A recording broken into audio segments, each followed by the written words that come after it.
tej części tego zdrowia, o której ja, szczerze, nie miałem pojęcia. W ogóle wow, co tu się odwala. Bardzo płynnie z ciała Przechodzimy na emocje. Na emocje, tak. Znamy pewne guziki w ciele. Sauna, basen i zdrowe jedzenie to jest za mało. Ból jest tylko manifestatorem, że rusz się, zrób coś ze sobą, bo dalej nie może tak być. Pytałeś mnie, co ja mam w głowie, powiedziałem nic. Ciało nasze kumuluje stres. To wszystko ciało nam pokazuje. Bo ja stałem z tego stołu jak nie ja. Bo łatwo powiedzieć, nie stresuj się. Dlaczego to jest takie skuteczne? Balansujemy całą istotę. Chłopaki nie płaczą, a dziewczynki się nie złoszczą. Ja byłem pacjentem dzisiaj na kozetce. Żeby kto dostrzegł, zyskał pewną świadomość ciała, Dałeś mi tam ćwiczenia, dałeś mi jakieś formy medytacyjne. tak zwane splątanie kwantowe, Za kulisami jest najlepiej. to śmigło w tyłku ci się non-stop kręci, bo ochota jest energią, niczym innym. Łatwiejszego radzenia sobie ze stresem poprzez ogarnięcie tego.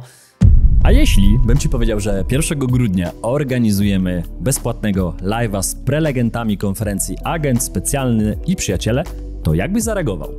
Mam nadzieję, że entuzjastycznie i że będziesz z nami w piątek 1 grudnia, bo będzie ciekawie. Przepytam wszystkich prelegentów, co się będzie działo na scenie w Wieliczce. Zapraszam, do zobaczenia, link poniżej. Gośćmi dzisiejszego odcinka są Michał i Marcin, właściciele Centrum Terapii Mięśniowo-Powięziowej Holistic w Solcu-Zdroju i w Warszawie, fizjoterapeuci, terapeuci powięziowi i specjaliści od budowania świadomości ciała.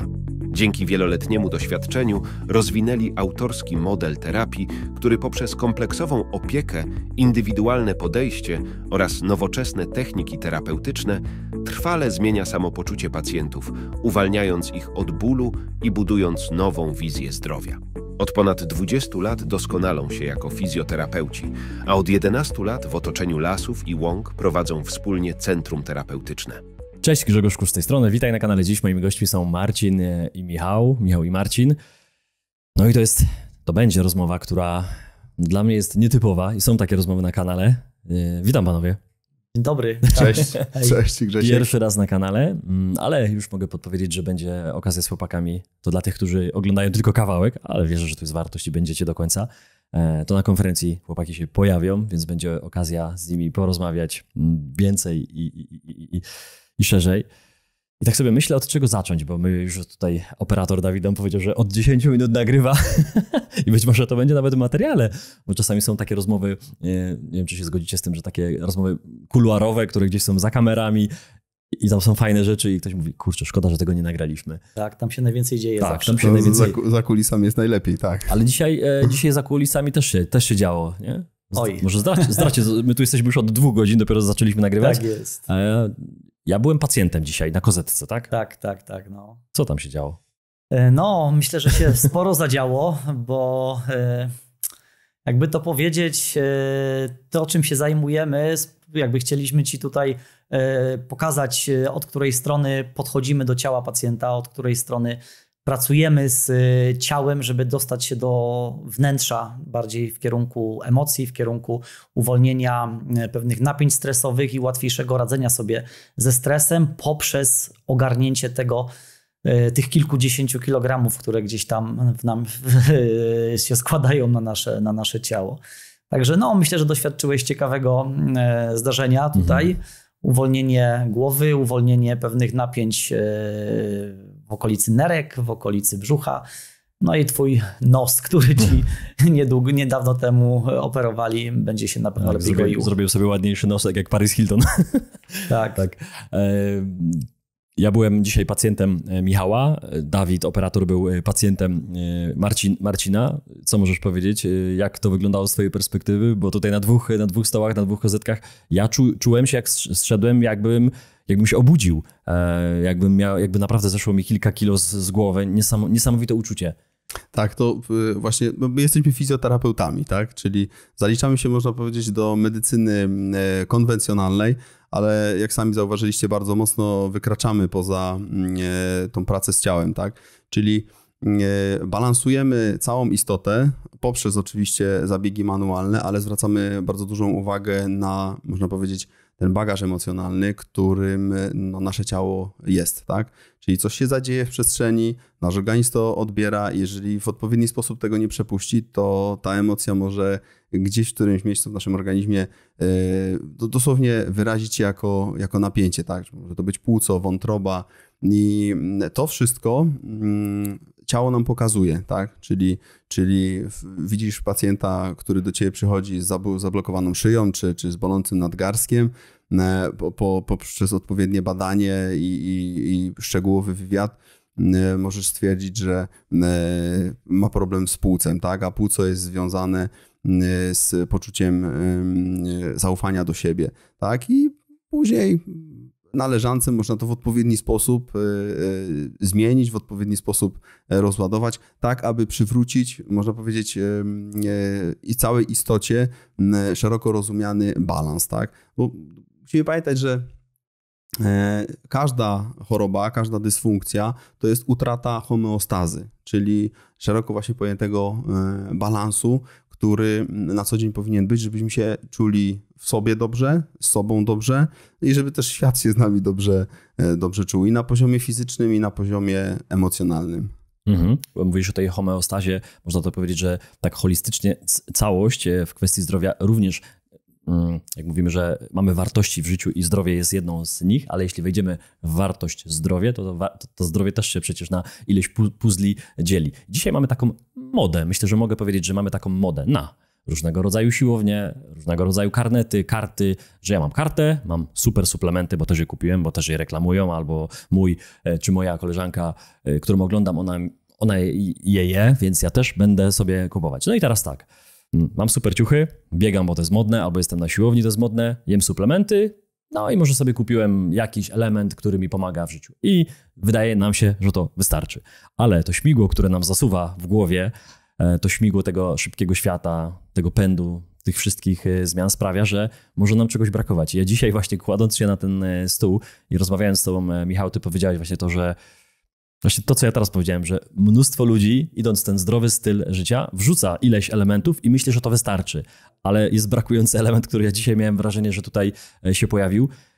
Bo ja wstałem z tego stołu, jak nie ja, że po prostu to co się tutaj działo, ty powiedziałeś, że ja miałem wrażenie, że ja zasnę zaraz, nie? Że ten cały bagaż stresu, ty powiedziałeś, jak to nazwałeś, że ja bardzo chciałbym być perfekcyjny, tak? Że się martwię, dużo kontroli. Dokładnie, twoje to napięcie po prawej stronie klatki piersiowej związane właśnie z napięciem na poziomie płuca, całego meridianu płuca, który idzie do prawej ręki, to jest bardzo mocny taki perfekcjonizm i poczucie kontroli, które chcemy mieć. I w momencie, kiedy między moimi rękami, będąc ze swoją jakby świadomością, jesteś w stanie zintegrować to w swojej głowie, spotkać się jakby z tym swoim właśnie poczuciem kontroli i nagle możesz pozwolić, żeby to puściło. Tak? Możesz z wydechem powiedzieć sobie wewnętrznie, dobra, nie muszę teraz tego trzymać, czuję się bezpiecznie, gość wie, co robi i to poczucie kontroli puszcza w tym momencie i potem jeszcze raz może na jakiejś terapii, może jakiś lęk, może jakiś rodzaj gniewu, który też gdzieś jest, może jakiś rodzaj pamięci związanej z jakimś urazem, bo trzeba też pamiętać, że każda skręcona kostka, każdy złamany, nie wiem, obojczyk czy jakakolwiek inna kontuzja niesie za sobą zawsze jakiś stres, jakiś ładunek, bo ona nigdy się nie wydarza w przypadkowych okolicznościach, w przypadkowy sposób, tylko ciało nasze kumuluje stres, bo reaguje na to, co z zewnątrz nas dotyka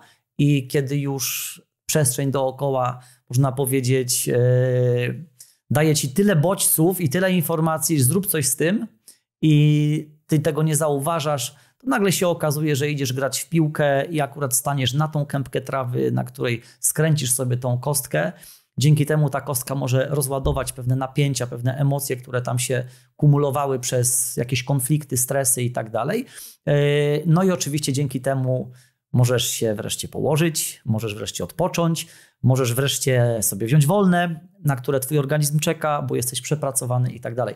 Stąd biorąc pod uwagę właśnie stres, emocje, które są zakodowane w naszym ciele, można poprzez pracę z ciałem, odpowiednią pracę na systemie powięziowym, bo my jakby pracą przede wszystkim na powięzi się zajmujemy, możesz tego pacjenta wreszcie wyciągnąć z tego bycia poza swoim ciałem i skupić go na tym, żeby skoncentrował się na tym, co rzeczywiście w jego wnętrzu jest, żeby to dostrzegł, zyskał pewną świadomość ciała, a poprzez świadomość ciała zacznie w następnych tygodniach, miesiącach zyskiwać większą świadomość ogólnie siebie, tak? Swoich potrzeb, swoich stresów, lęków i tego, żeby w pewnym momencie i w jakich sytuacjach wyjść troszeczkę wyżej na skali Hawkinsa, o której tu już wielokrotnie u Ciebie była mowa, żeby na ten poziom 200 osiągnąć i wchodzić wyżej, bo powyżej skali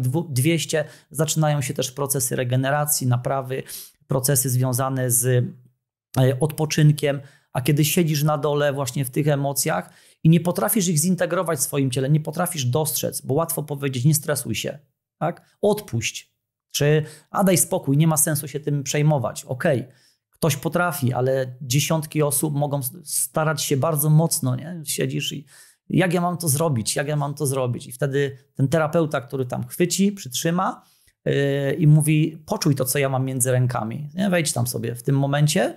I ja poprzez takie techniki na słuchu prowadzę cię przez to, prowadzę i nagle się robi i jest okej. I wtedy puszcza. To, co powiedziałeś o świadomości. Ja wielokrotnie słyszę w gabinecie, bo mamy pacjentów, którzy przychodzą do nas, można powiedzieć, regularnie, tak? A pracujemy już od 13 lat razem. Razem, tak. Tak, razem od 13 lat przez pracę w jednej firmie i też poza nią, bo poznaliśmy się poza naszą firmą. Potem połączyliśmy się ja, Marcin Królikowski i Michał. Tak, we trzech jest jeszcze jeden. Tak, jest jeszcze jeden. Marcina nie ma, ale myślę, że się pojawi w przyszłości. I nasi pacjenci, to jest tak, że ktoś do nas trafia powiedzmy z bolącym kolanem, tak? I my mu wyjaśniamy, co się stało, że to kolano zaczęło boleć, tak? I nagle minie 2-3 miesiące, po 2-3 zabiegach pacjent przychodzi do mnie i mówi, wiesz co, to kolano mi puściło, ale pojawiło mi się coś jeszcze, tak? A co ci się pojawiło? No wiesz, no jak dałeś mi tam ćwiczenia, dałeś mi jakieś formy medytacyjne, prawda?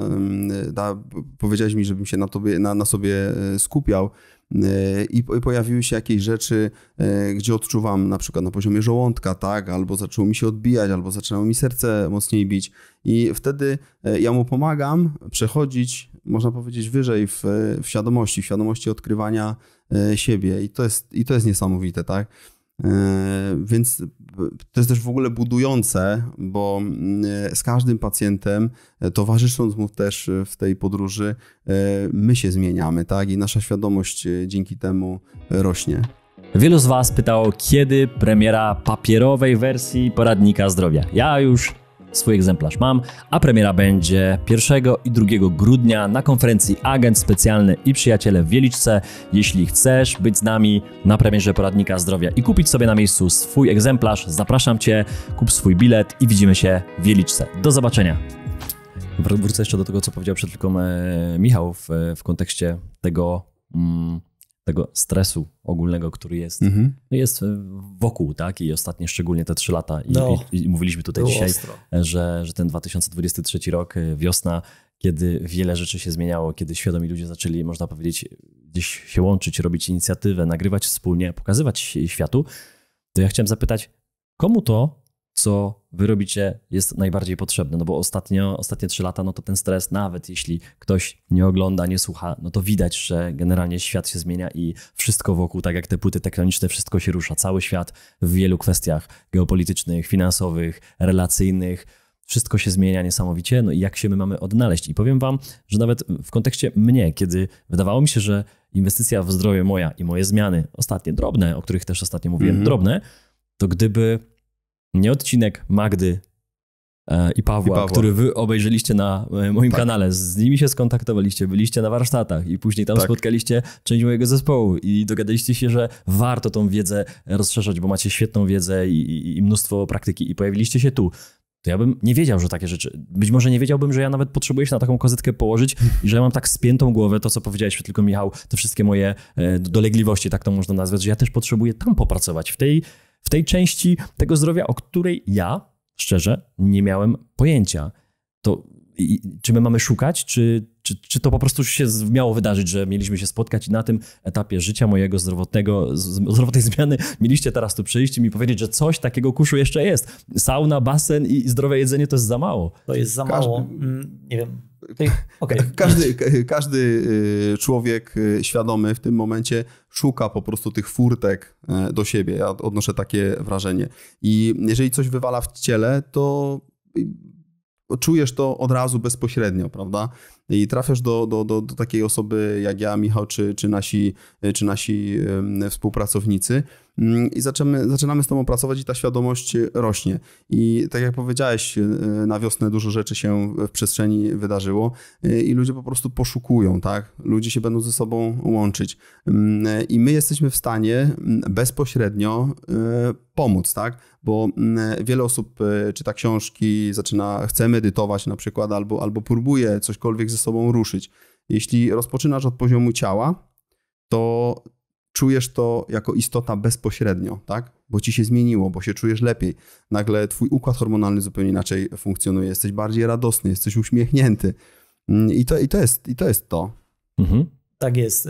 Ja jeszcze dodam pod kątem właśnie tego poszukiwania, bo można powiedzieć, w trakcie pandemii wielu ludziom wystrzelił taki popcorn w głowie. Nie? Nagle wow, co tu się odwala.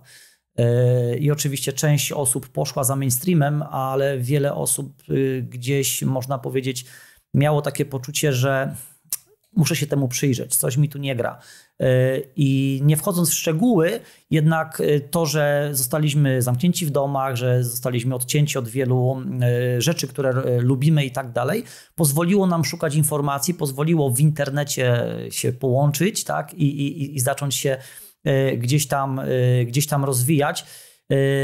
I osoby, które gdzieś tam wewnętrznie czuły, że coś chcą ze swoim życiem zrobić, nagle musiały to zrobić, tak? I musiały poszerzyć to swoje pole komfortu, czy strefę komfortu. No i zaczęło się bardzo dużo zmieniać. I wydaje mi się, że rzeczywiście, że wiosna tego roku była dla wielu bardzo, bardzo ciekawym okresem.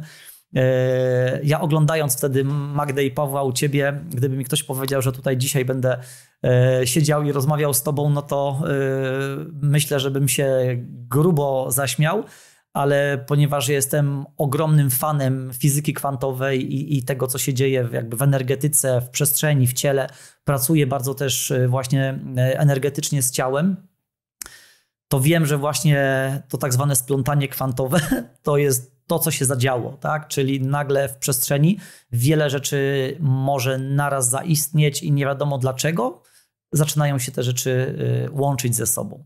No i później właśnie, kiedy zaczynamy już pracować z pacjentem, trafia do nas ten pacjent często z prozaicznym problemem, tak? Boli mnie bark, boli mnie kolano czy kręgosłup, ale jeśli uznamy, że to jest tylko szczyt góry lodowej, za tym bólem kręgosłupa przysłowiowym w bezpośrednim sąsiedztwie stoi siedzenie, stoi, nie wiem, dźwiganie, tak? Troszeczkę bardziej z tyłu jeszcze stoi to, że ktoś się źle odżywia, bo jest zakwaszony.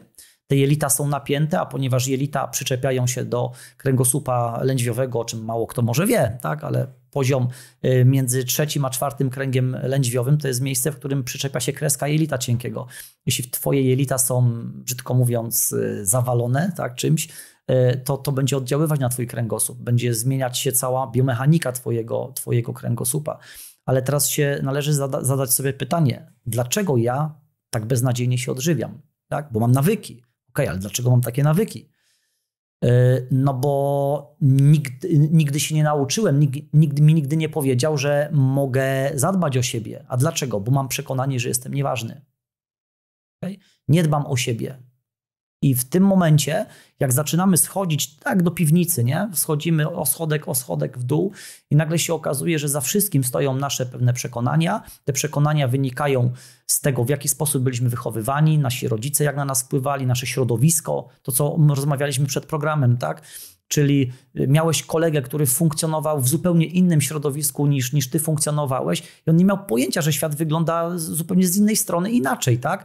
I dokładnie tak też jest właśnie z wieloma pacjentami. Chcą coś zrobić, ból jest tylko manifestatorem, że rusz się, zrób coś ze sobą, bo dalej nie może tak być, bo będzie beznadziejnie.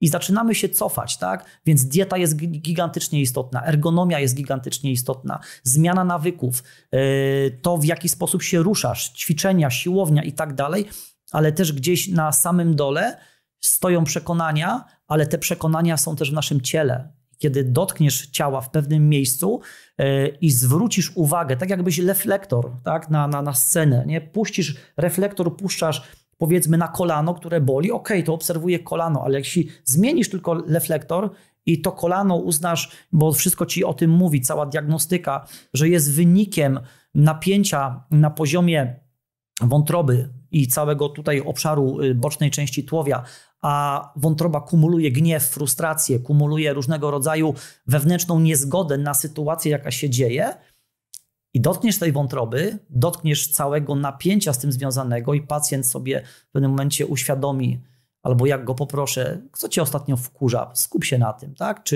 Czy masz jakieś konflikty, czegoś nie akceptujesz. I w pewnym momencie ja czuję jako terapeuta, że w tej wątrobie się zaczyna gotować coś się zaczyna zmieniać. I mówię, spróbuj się skoncentrować, czy jesteś w stanie się temu przyjrzeć teraz, to co mam między moimi rękami. Czy jest tam jakaś przestrzeń na przykład, żebyś to odpuścił, żebyś mógł z następnym wydechem, który zrobisz, to wypuścić z siebie. I w tym momencie nagle ja czuję, jak to się wszystko rozluźnia i pacjent nagle spotkał się w swojej świadomości, bo czuł to w tej sekundzie, spotkał się w swojej świadomości z tym, że kurde, ja potrafię odpuścić. Muszę się tak wkurzać.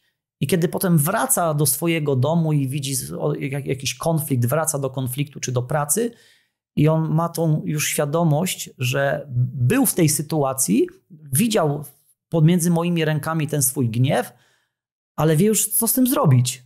Mogę spokojnie zrobić wydech. Tak, bo się tego nauczyłem. I w tym momencie terapia powięziowa, którą my stosujemy, przekłada się potem na codzienne twoje życie. Bo jesteś w stanie lepiej się poznać pod kątem obserwacji swojego ciała, które się przekłada na obserwację potem twoich emocji. Mhm. A powiedzcie, dlaczego to jest takie skuteczne?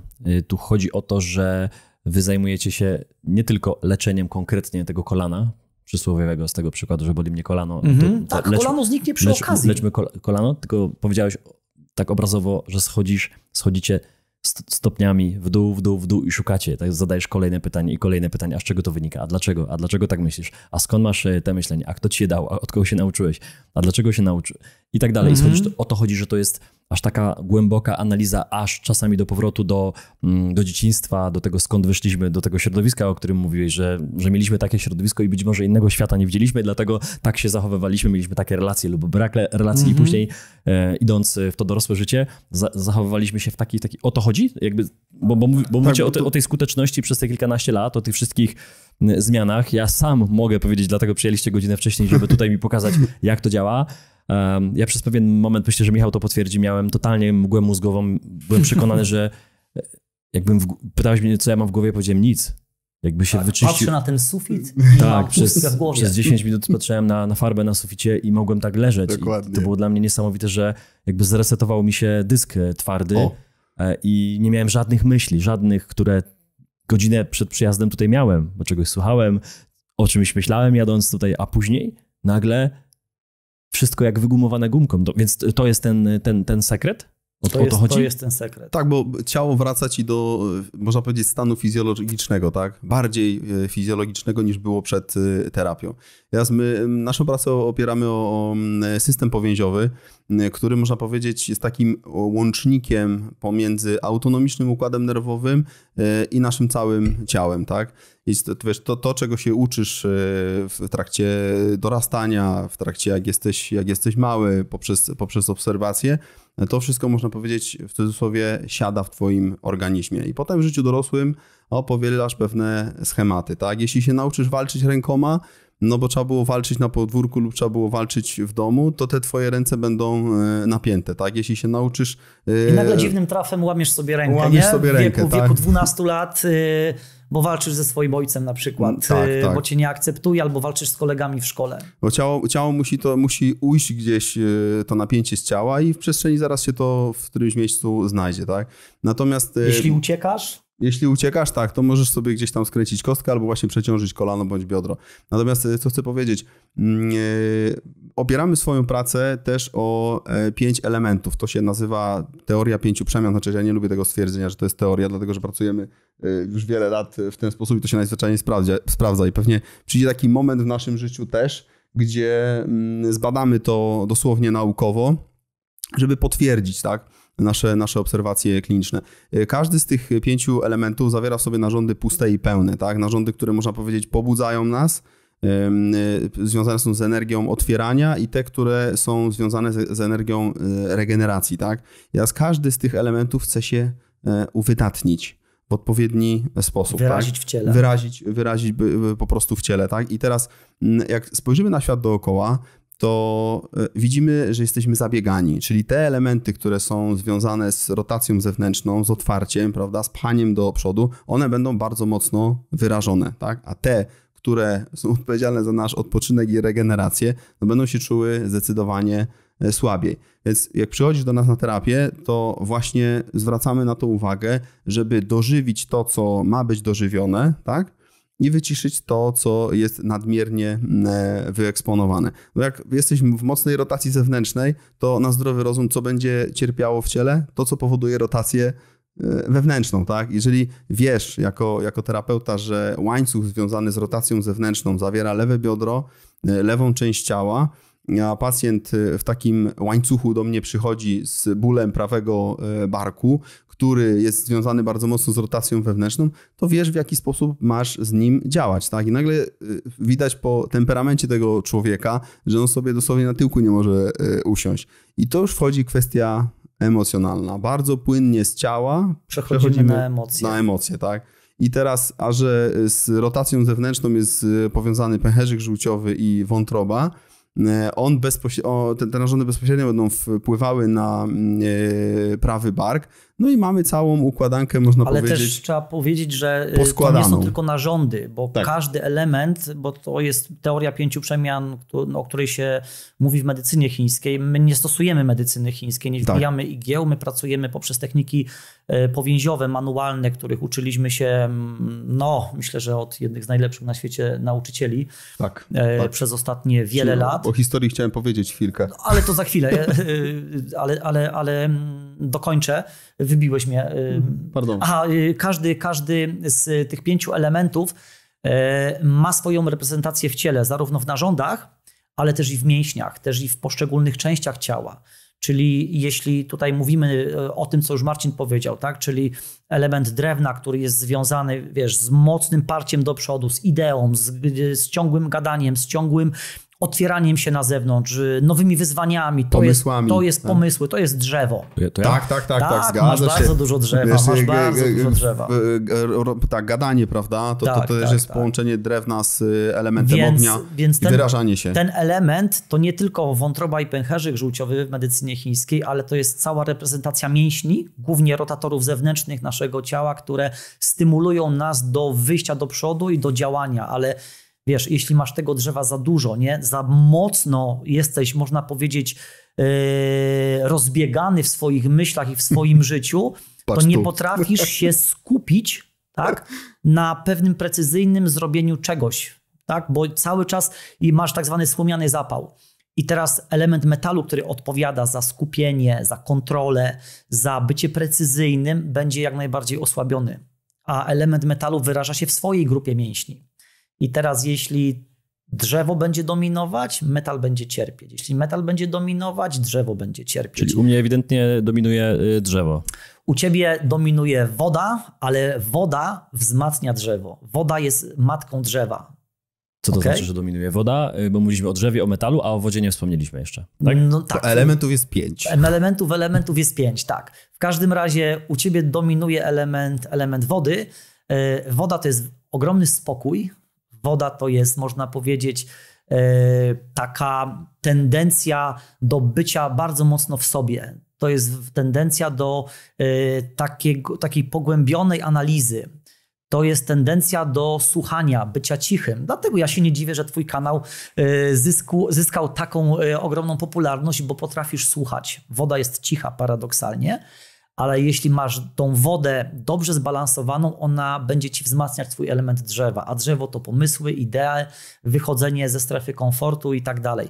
Więc te dwa elementy, jeśli zbalansujemy, będą one oczywiście lepiej funkcjonować. I teraz jeśli ja dzisiaj pracowałem dużo na twojej wodzie, bo tej wody było trochę za dużo tego napięcia związanego z tym elementem, emocjonalnie nie będziemy przed kamerami mówić, o co chodzi, bo to nie o to chodzi, żeby się ze wszystkiego tutaj tak, poziom ego musi być wystrzelać.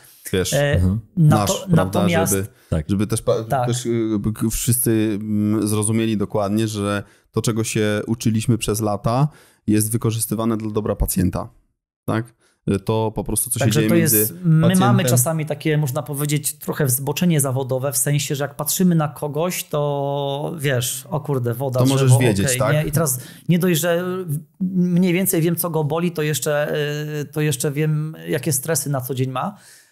I to czasami utrudnia komunikację, ale z drugiej strony, kiedy wejdziemy na pewien poziom kontaktu, bardzo fajnie możemy tą rozmowę poprowadzić i pozwolić, żeby właśnie ta energia płynęła, żeby ten mój rozmówca poczuł się swobodnie, poczuł się wysłuchany, zrozumiany i żeby też miał poczucie, że on jakby czuje się tutaj bezpiecznie w moim towarzystwie. I to jest tutaj jakby istotne. Tak, bo poczucie bezpieczeństwa jest tak naprawdę najważniejsze, tak? Ktoś ci przychodzi do gabinetu i ufa ci, tak? Kładzie swoje najcenniejsze to, co ma, czyli swoją istotę, oddaje w twoje ręce, więc to jest bardzo, bardzo istotne. Więc my nie działamy na zasadzie pistoletu. O, dzień dobry, tu. Nie, to jest wnikliwa analiza, odbywa się to w spokoju, w odpowiedniej atmosferze, przede wszystkim z komfortem dla pacjenta, bo pacjent przychodzi do nas po to, żeby mu pomóc. Tak? Podoba mi się to porównanie, które tutaj padło najpierw, czyli że ta woda u mnie podlewa to drzewo, dlatego to wszystko tak działa, ale tu bym się z tym zgodził, że słuchać umiem, mimo że mówić też lubię. I chciałbym... Drzewo mówi, woda słucha. Dokładnie. Musi być balans między mówieniem a słuchaniem. Tak? Między wdechem a wydechem. To jest w medycynie chińskiej yin i yang. Tak. Musi być balans między górą a dołem, między przodem a tyłem i tak dalej, i tak dalej. Więc tak to możemy określić. I poprzez terapię również można tego balansu dużo odnaleźć w ciele. Nie? Czyli jeśli ten element yang w medycynie chińskiej, w anatomii, tak, w fizjologii, to jest układ współczulny, autonomiczny. Jeśli on dominuje, czyli za przeproszeniem to śmigło w tyłku ci się non-stop kręci, to oczywiście twoje ciało jest jak samochód na wciśniętym pedale gazu. I jedziesz non-stop, nie odpuszczasz, wcześniej czy później wypadniesz z zakrętu. Nie ma takiej opcji, tak? A jeśli jest za dużo elementu yin, czyli w medycynie chińskiej, a w anatomii, fizjologii jest to układ przyspółczulny, druga część układu autonomicznego, to jest regeneracja, to jest wyciszenie, to jest spowolnienie, to jest odpoczynek. I też nie można siedzieć tylko, odpoczywać, leżeć i liczyć na to, że świat coś zrobi za mnie, tylko musisz mieć to zbalansowane. Nie? I teraz poprzez właśnie pracę z ciałem możemy to zbalansować. Czyli tam, gdzie jest za dużo tego układu współczulnego, tej reakcji, walki lub ucieczki, tego ciągłego pośpiechu, my możemy wyłączyć to gniazdko, tak jak doznałeś tego leżąc na kozetce, że nagle miałeś, o kurde, totalna pustka w głowie, super, moje śmigło się wyłączyło, a u tych, u których nie ma tej mobilizacji, chciałbym coś w moim życiu zrobić, ale kurde, brzydko mówiąc, leń w tyłku cały czas jest. Nie umiem zmienić nawyku, nie mogę ruszyć do przodu, nie mogę wyjść z miejsca, to jest jakby zablokowanie na elemencie yin, czyli na układzie przyspółczulnym.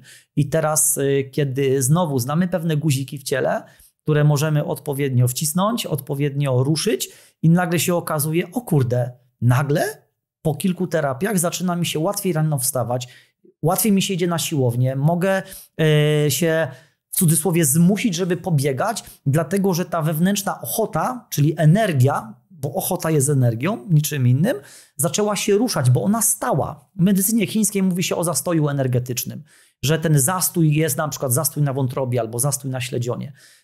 My tutaj będziemy pracować na konkretnych strukturach anatomicznych, ale wiemy, w jaki sposób to pobudza pewne ośrodki mózgu i kiedy to ruszysz, kiedy pacjent się jeszcze spotka z emocją, która siedzi w tym zastoju, tak? Bo zastój jest związany bardzo często na przykład z poczuciem winy. mam poczucie winy. Co chwilę mi się odpala, że coś zrobię i za chwilę mam poczucie winy. I teraz skontaktuj się z tym, a można się z tym fajnie skontaktować, kiedy terapeuta trzyma to między rękami, to miejsce. Świadomość idzie między ręce terapeuty i w tym momencie nagle masz wrażenie, że już nie możesz nie patrzeć na to, bo nie da się tego nie widzieć, bo to wyraźnie czujesz i spotykasz się z tym swoim poczuciem winy i już potem ty decydujesz, co z tym robisz. A poprzez oddech, poprzez rozluźnienie można tego po prostu bardzo szybko się pozbyć. Puścić to i w poczucie winy można, jakby ciało nie zna pustki, więc tam, gdzie było poczucie winy, za chwilę wchodzi ochota. No i będzie ochota do działania. Emocjonalność, neuroplastyczność, prawda? To wszystko można w ciele zmienić. Oczywiście często jest tak, że pacjenci po naszej terapii, jak już odkrywają siebie, idą na przykład na jakieś inne formy rozwoju, tak? Czyli idą do psychologa, bądź szukają jakichś innych po prostu metod, żeby jeszcze głębiej warsztaty różnego rodzaju rozwijające, to jest wszystko... To jest świetna sprawa. To jest wszystko super. I to jest niesamowicie połączone. No warsztaty, których uczestniczyliśmy, Life Energy przecież z Magdą i z Pawłem, oni można powiedzieć od strony energetycznej, my od strony ciała, to się wszystko pięknie, niesamowicie spięło, tak? Moi przyjaciele z gabinetu w Solcu mieli pacjentów, którzy po warsztatach przyjechali i kolega do mnie mówi tak, i chłopie, jaka to świadomość, mówi, tutaj dotknąłem wstępnicy i mówi, nagle ciach, to puszcza, to mówi, to się tak, rzadko zdarza. Co normalnie w 40 minut, on mówi, popracowałem z tą dziewczyną 20 parę minut, wszystko zrobione, on już puściło. I biodro puściło, prawda? Bo jest jakby osoby, które pracują już ze sobą, osoby, które mają tą świadomość, że chcą być za pół roku, za rok gdzieś indziej niż są w tym miejscu, w którym są teraz, czasami właśnie potrzebują takiego, małego bodźca, nie? Wyregulowania paru rzeczy w ciele, bo oczywiście ruch jest bardzo istotny, ćwiczenia, trenerzy personalni, dieta, to wszystko działa, my sami to robimy, tak? Razem mieszkamy kilometr od siebie, więc razem chodzimy biegać, razem chodzimy na saunę, raz u niego, raz u mnie, czasami też wyjeżdżamy razem i tak dalej. Ale bardzo często, kiedy ja widzę, że on ma jakiś problem, coś go gniecie, czy ja, to mówię, chodź tutaj na kozetkę, nie? I sobie pracujemy z sobą regularnie. I sobie to robimy, bo po prostu ktoś z boku musi cię dotknąć w tym miejscu, bo sam nie jesteś w stanie w 100% się aż tak na tym skupić, a taka pomoc z boku jest wtedy taką pomocną ręką. Dobra, aha, to już wiem, o co chodzi, dobra, i możemy jutro jechać dalej. I to może być z jednej strony kwestia poziomu świadomości, tak, że jeszcze nie mamy takiego, żeby sami tam zaglądnąć, ale zdecydowanie jest łatwiej. Przynajmniej mi jako mężczyźnie jest łatwiej, jeżeli poproszę przyjaciela o pomoc. I to jest też niesamowite właśnie w rozwoju osobistym, żeby też umieć w odpowiedni sposób pójść do kogoś i poprosić o pomoc, tak? Wspomnieliście tutaj przed chwilą o tym, że czasami prosicie jeden drugiego, żeby faktycznie też taką sesję razem ze sobą przeprowadzić, ale wcześniej myślę, że warto o tym wspomnieć. Mówiliście, że uczycie się również od swoich pacjentów, że pacjenci przychodzą do was po pomoc i podczas takiej sesji, ja jestem przykładem, 2 godziny temu tutaj się naprawdę działo i nie spodziewałem się, że to jest tak silne, że to jest tak mocne, że organizm jest tak połączony. Tak? Wszyscy mówimy, którzy coś czytają, coś wiedzieli, że organizm to jest jedność, tak? Że to jest wszystko połączone, że te meridiany, czakry, to wszystko działa i przecież te powięzi, to jest wszystko połączone, że to jest poprzyczepiane w ten sposób, mówię bardzo prostym językiem. Tak. A później ty mi mówisz, Michał, że pracujesz z pacjentem i pomagając mu, nagle uczysz się na jego przykładzie, bo tam są niesamowite emocje. Wspomnieliście o tym, że szczególnie kobiety, tak, że u nich to jeszcze bardziej działa, że jak pacjentka jest kobietą, to tam te emocje puszczają dużo bardziej niż facetów. Tam jest płacz, tam są emocje, które są wylewane dosłownie na stół. Aczkolwiek powiem tak, Z kobietami emocjonalnie, paradoksalnie pracuje się łatwiej, dlatego że kobiety dają sobie więcej przestrzeni do tego, żeby te emocje wyrazić. A nie boją się? Faceci są bardziej pozamykani? Faceci są dużo bardziej pozamykani. Faceci budują sobie bardzo często coś, co można nazwać takim murem wokół serca. Chłopaki nie płaczą jednak. Chłopaki nie płaczą, to... jesteśmy wychowani w przekonaniu, chłopaki nie płaczą, a dziewczynki się nie złoszczą. I dziewczynki są grzeczne, więc tłumienie emocji bardzo często dotyczy kobiet, ale kobiety, jak już im się nazbiera, są bardzo często wybuchowe i wtedy się zaczyna dziać. Natomiast faceci nie mogą sobie pozwolić na bycie słabymi i to też powoduje, że u kobiet inne miejsca w ciele będą się blokować, u mężczyzn będą inne miejsca w ciele się blokować. Także to jest jakby tutaj też specyfika, z kim się pracuje. I ja pamiętam, to już było ładnych paręnaście lat temu na jednym ze szkoleń, które robiliśmy, właśnie jeden z prowadzących powiedział, że najwięcej będziesz w stanie się uczyć od pacjentów. Obserwuj pacjentów, oni ci najwięcej powiedzą. Paradoksalnie, choć to wydawałoby się, że to my jako specjaliści, tak, mamy wiedzę, mamy umiejętności, narzędzia do tego, żeby pacjenta naprawić, tak? A okazuje się, że kiedy jesteś w pewnej interakcji ze swoim pacjentem, to on przekazuje ci podświadomie czasami nawet tak, albo jego ciało tak wiele informacji, które normalnie ani nie są zapisane w żadnej książce, ani nie dowiesz się o tym na żadnym szkoleniu, no bo czym jest albo jak można się nauczyć, dotykając pewnej części ciała, że w tym miejscu siedzi gniew. No. Tak? To nie jest zbyt łatwe, może być to dziwnie wytłumaczalne. Ktoś, kto może teraz będzie oglądał ten program ze środowiska fizjo, mogę się trochę podkładać w tym momencie i może balansować na jakiejś takiej cienkiej linie, ale myślę, że czas pokaże, że zresztą wszyscy mówimy o tym, że stres ma znaczenie i można mówić, że stres ma znaczenie, ale co z tego? Tak? Zróbmy coś z tym. Tak? Nie stresuj się. Lekarz powie, weź się spać, można powiedzieć, tak? Możesz sobie tak postanowić. No i emocjonalnie, choć sobie powiesz, nie spocisz się, tak? Dopiero musi być czynnik, który to wywoła. I tak samo jest ze stresem. Wszyscy wiemy, że stres powoduje reakcje w ciele. To jest udowodnione naukowo. Mógłbym tutaj dziesiątki badań naukowych na to przytoczyć i to jest bezdyskusyjne. Natomiast jeśli mamy pewne narzędzia, właśnie poprzez obserwację pacjentów, pewnego rodzaju też pracę ze sobą, bo nigdy by nam się tego nie udało, myślę, zrobić, żeby schodzić do poziomu pracy takiej emocjonalnej, gdybyśmy też ze sobą nie pracowali, gdyby nasze życia się nie zmieniły, gdyby nasze nastawienie do świata, swoje własne problemy, gdybyśmy nie rozwiązali na poziomie siebie samych i nie stworzyli tej przestrzeni na mapie Hawkinsa powyżej 200, bo tam można powiedzieć, otwiera się pewna przestrzeń, w której może się już wszystko wydarzyć. Nie? I to jest jakby tutaj najważniejsze. I właśnie ucząc się na naszych pacjentach, doznaliśmy, myślę, tego takiego szczęścia, nie? Że z jakiegoś powodu nagle to zaczęło przychodzić, nie? Że czujesz to.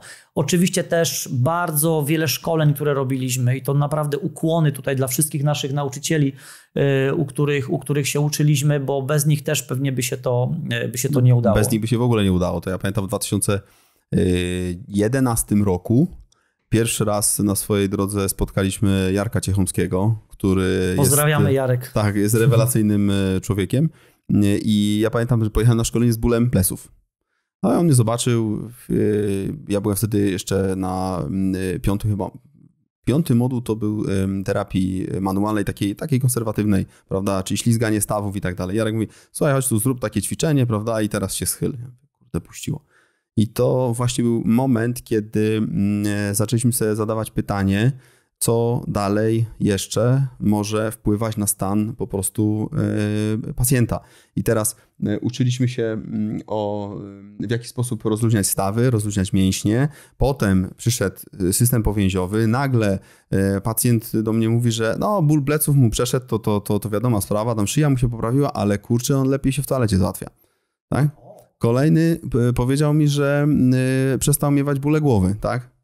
no to tam gdzieś jeszcze mogłeś połączyć, prawda, że się przenosi przez struktury twarde, ale szczebelek po szczebelku, cegiełka po cegiełce i nagle w 2019 roku trafiliśmy na szkolenie, gdzie człowiek, wybitne szkolenie u Nabila Gonzaleza, który reprezentuje szkołę Jean-Pierre Barala. To jest naprawdę wybitny osteopata znany na całym świecie. I Nabil nam pokazywał, w jaki sposób te emocje się kumulują na poziomie narządów. Jak można energię w ciele dotknąć, tak? I to było po prostu niesamowite. Przyjechaliśmy wróciliśmy do firmy, no dobra, to poskładaliśmy klocki i tu Michał, tobie trzeba oddać glorię, bo Michał naprawdę zrobił niesamowitą pracę i połączył to z 5 elementami, połączył to z medycyną chińską i nagle wyszła z tego cudna koncepcja, którą właśnie przeniesiemy, myślę, w następnym roku w odpowiedni sposób, żeby jak najwięcej ludzi na świecie, powiedzmy za jakiś czas, tak? Nie mówię, że to się stanie w następnym roku, ale myślę, że za 5-6 lat ta koncepcja wyjdzie i każdy człowiek na świecie będzie mógł mieć do niej dostęp. Dlatego, że jest to fizjologiczne, jest to bardzo mocno spójne i działa klinicznie, tak? Bo myśmy to przez lata w gabinecie sprawdzali i mamy tysiące zadowolonych pacjentów. Tak, sama kwestia, gdzie pracujesz z jakimś pacjentem, bo wiadomo, do nas pacjenci przychodzą już czasami jak do fryzjera czy kosmetyczki, po prostu dobrze się czują i chcą wydać raz w miesiącu tą ilość pieniędzy po to, żeby się dobrze czuć, tak?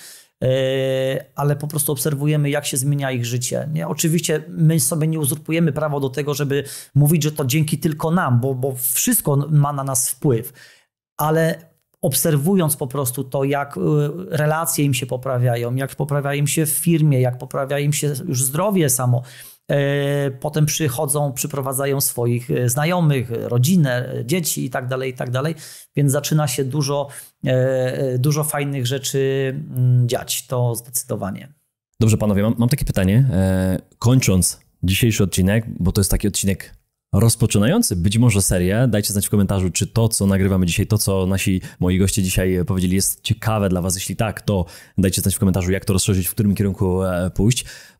Wspomnę, że panowie pojawią się na konferencji w Wieliczce, ale dla tych, którzy nie mogą być na żywo, no to oczywiście jest dostęp online, ale jeśli ktoś chciałby poszerzyć wiedzę, to gdzie was można znaleźć, gdzie można tą wiedzę poszerzyć, gdzie można dowiedzieć się czegoś więcej, gdzie można, będąc na przykład terapeutą albo osobą, która pracuje w branży, chcieć się rozwinąć w tym kierunku, o którym mówicie? To jesteśmy w naszej macierzystej, można powiedzieć, firmie w Solcu Zdroju, holistic-solec.pl i mamy Centrum Terapii Mięśniowo-Powięziowej. Czyli to jest takie miejsce w środku lasu, tak? Gdzie można przyjechać i odbudować swoje zdrowie. Tak, dokładnie tak. I jesteśmy też w Warszawie na trakcie leśnym 66, to są Kabaty przy Lesie Kabackim.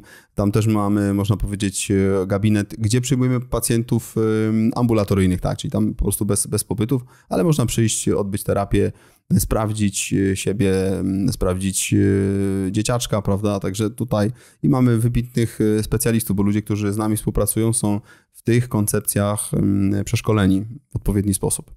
Ja się tam wybieram do was, tak jak powiedzieliście, że niektórzy przyjeżdżają jak do fryzjera, żeby się lepiej poczuć, ale już przy okazji po drodze poprawili bardzo swoje zdrowie. Ja sobie dopiszę was jako takiego dodatkowego fryzjera w moim grafiku, myślę, rocznym, bo jest to dla mnie ważne, ale wiem, że jeszcze jest jakiś element, o którym chyba Michał widzę, że się wyrywa tutaj do odpowiedzi. Tak.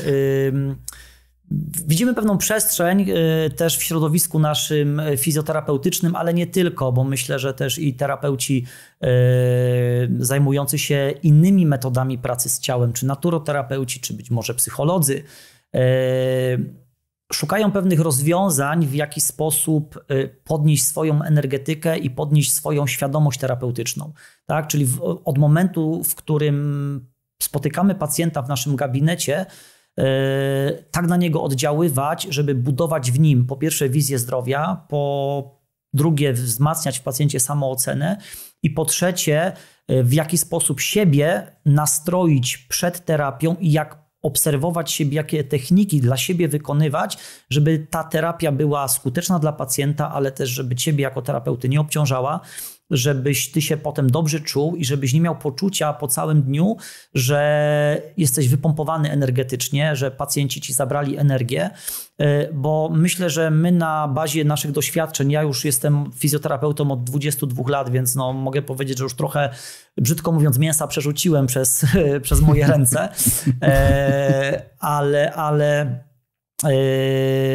patrząc z perspektywy też ostatnich lat, bardzo wielu terapeutów poszukuje różnego rodzaju rozwiązań, już nie konkretnych narzędzi, bo kursów i szkoleń, które uczą, jak pracować z pacjentem, są setki, tak? I my też tych szkoleń skończyliśmy bardzo dużo. Natomiast myślę, że jest taka przestrzeń, w której moglibyśmy podzielić się naszą wiedzą i naszymi sposobami na to, jak w swoim gabinecie być, można powiedzieć, na poziomie powyżej 200, jeśli chodzi o mapę Hawkinsa, świadomości, czyli stwarzać takie środowisko, w którym te procesy zdrowienia i procesy dobrej relacji z pacjentem będą jak najlepsze. Więc mamy taki plan na przyszły rok. Myślę, że te informacje będziemy podawać na naszych mediach społecznościowych i też na platformie, którą będziemy tworzyć, taką platformę edukacyjną w najbliższych miesiącach. Więc tam będą te informacje dotyczące właśnie tego, co będziemy robić, w jaki sposób, jakie warsztaty, jakie szkolenia. No i myślę, że to zwłaszcza dla naszych pacjentów, ale też i dla fizjoterapeutów będą użyteczne narzędzia, które im pomogą. Bo pacjenci nas bardzo często pytają, to co ja mam dalej robić, prawda? Tak. Jak na przykład wrócę do domu. To oczywiście pacjent dostaje informacje a propos ćwiczeń, a propos oddechu, a propos formy, w jaki sposób się z sobą skontaktować, ale postanowiliśmy to umieścić też w wygodnej, takiej przyswajalnej formie platformy, gdzie będzie można się spokojnie zalogować, będzie można sobie przemyśleć, będzie można się do tych informacji w odpowiedni sposób odnieść. Tak, będzie edukacja i ćwiczenia. Edukacja i ćwiczenia, tak, dokładnie. No i plus jeszcze ta koncepcja Michała, którą opracował, ona jest już spięta i myślę, że to też bardzo fajnie w następnym roku w odpowiednim czasie wypłynie i pojawią się w kalendarzu po prostu terminy, kiedy terapeuci będą mogli z tego skorzystać. Bo to jest tak naprawdę bardzo dużo doświadczenia klinicznego, które się sprawdza i które można wdrożyć i pomóc jak największej ilości ludziom. Misja podobna do naszej kanałowej, właśnie, żeby dotrzeć do jak największej ilości ludzi, pomóc im, nie tylko im powiedzieć, że coś jest, ale faktycznie też, bym powiedział, dać narzędzia, z których oni mogą, z których możecie skorzystać. My wam dajemy w kwestii finansów i innych tematów, które na kanale poruszamy, ale zapraszamy oczywiście coraz więcej gości w kwestii zdrowia i wy jesteście kolejnym przykładem. Ja się oddałem w wasze ręce już pierwszy raz i wiem, że to jest dopiero początek naszej przygody, także wszyscy, którzy mają ochotę z chłopakami porozmawiać, to zapraszamy na konferencję do Wiliczki, bo tam będziecie, jeśli oczywiście macie możliwość, to zapraszamy. Jeśli nie, no to jest, myślę, że dopiero początek naszej długiej współpracy. My również kanałowo z współpracownikami, którzy tworzą ten kanał dla was, chcemy się do was wybrać, żeby się ponaprawiać, żeby się dowiedzieć o tym, co można lepiej, jak można lepiej, żeby lepiej nam się wszystkim po prostu żyło. Panowie, dziękuję za wizytę i mnóstwo wiedzy. My również bardzo dziękujemy. Super Dzięki, doświadczenie. Grzeszku. Świetne, niesamowite. Cieszę się, że ten Hawkins jest dzisiaj wysoko i tego się trzymajmy. Super, dziękuję bardzo. Jeszcze raz dzięki. Do zobaczenia. Dzięki, do zobaczenia. Pa, hej. Dziękujemy za obejrzenie tego odcinka. Jeśli Ci się spodobał, nie zapomnij zostawić łapki w górę i subskrypcji, aby nie ominęły Cię nowe filmy. Sprawdź również pozostałe odcinki na kanale lub słuchaj ich w formie podcastu. Do usłyszenia.